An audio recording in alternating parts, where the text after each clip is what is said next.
نیہا ایک بہت ہی خوبصورت گھر میں اپنی والدہ کے ساتھ رہتی تھی۔ اس کا گھر علاقے میں بہت شاندار نظر آتا تھا۔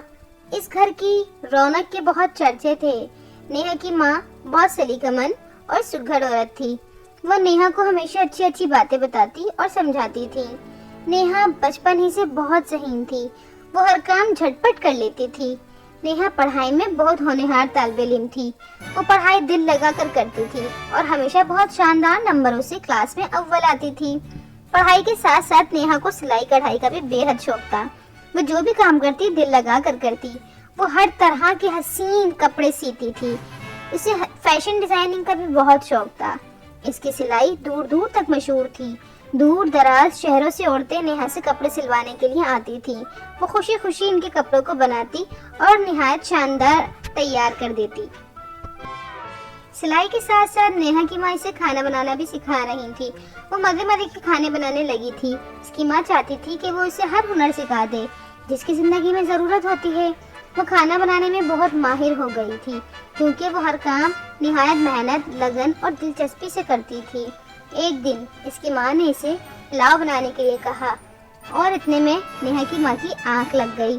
وہ فوراً کچن میں گئی اور جا کے کھانا بنانے لگی۔ ابھی نیہا کچن میں مصروف ہی تھی کہ اتنے میں دروازے پہ دستک ہوئی۔ نیہا جلدی سے کچن سے فارغ ہو کر دروازہ کھولنے گئی۔ جیسے ہی نیہا نے دروازہ کھولا، ایک انجان خوبصورت عورت دروازے پر کھڑی تھی۔ اس کے خوبصورت پر بھی تھے۔ نیہا نے ڈرتے ہوئے پوچھا، آپ کون ہیں؟ عورت نے کہا، کیا تم سلائی کرتی ہو؟ نیہا نے کہا، جی، میں ہر طرح کے کپڑے سلائی کر لیتی ہوں اور اسے اپنی مہارت سے عمدہ کپڑوں میں بدل دیتی ہوں۔ عورت نے نیہا کا ہاتھ پکڑا اور وہ دونوں غائب ہو گئیں۔ نیہا کی نظروں سے سارا منظر بدل گیا۔ وہ عورت ایک خوبصورت پری تھی اور اسے اپنے محل میں لے گئی اور کہنے لگی، اگلے ہفتے میری بیٹی کی شادی ہے، میں چاہتی ہوں تم اس کی شادی کا جوڑا بناؤ۔ نیہا بہت پریشان اور گھبرائی ہوئی تھی۔ اس نے کہا کہ تم یہاں سے کہیں نہیں جا سکتی، پریشان نہ ہو، جیسے ہی میری بیٹی کا شادی کا جوڑا تیار ہو جائے گا میں تمہیں تمہارے گھر واپس پہنچا دوں گی۔ نیہا نے وہاں سے جانا چاہا مگر پری نے کہا، تم یہاں سے کہیں نہیں جا سکتی جب تک میری بیٹی کا جوڑا تیار نہیں کر لیتی۔ پھر اس نے ایک اورنج پری کو بلایا۔ اورنج پری نیہا کو ایک کمرے میں لے گئی۔ وہ کمرہ بہت خوبصورت تھا۔ وہاں کی ہر چیز بہت سلیقے سے رکھی ہوئی تھی۔ کھانے کا وقت ہوا تو نیہا کو بلوایا گیا۔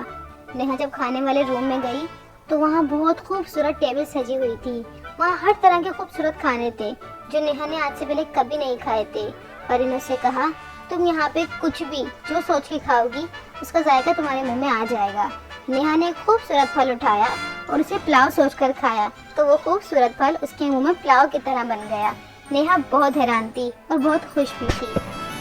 نیہا کو اورنج پری نے ریشم کے دھاگے اور کپڑوں کا تھان دیا۔ وہ دل لگا کر کام کرنے لگی۔ دن گزرتے گئے اور نیہا کو اپنی ماں بہت زیادہ یاد آتی تھی مگر اس نے ہمت نہیں ہاری اور کچھ ہی دنوں میں نیہا نے نہایت شاندار خوبصورت جوڑا تیار کر لیا۔ پری نے اپنی بیٹی کو بلوایا جس کے لیے جوڑا تیار کیا گیا تھا۔ پری کی بیٹی نے جب وہ خوبصورت جوڑا پہنا تو اسے بہت پسند آیا۔ وہ خوش ہوئی اور اس نے نیہا کا شکریہ ادا کیا۔ نیہا نے شادی کے جوڑے کے ساتھ ساتھ مزید اور بھی بہت سارے جوڑے سی دیے تھے۔ نیہا کی اس کاوش پر پری نے نیہا کو قیمتی تحائف دے کر اس کے گھر روانہ کیا۔ نیہا جب گھر آئی تو اس نے دیکھا اس کا کھانا بالکل تیار تھا اور اس کی ماں ویسے ہی سو رہی تھی۔ وہ بہت خوش تھی کہ اس نے سچ میں پری کے لیے جوڑا بنایا تھا۔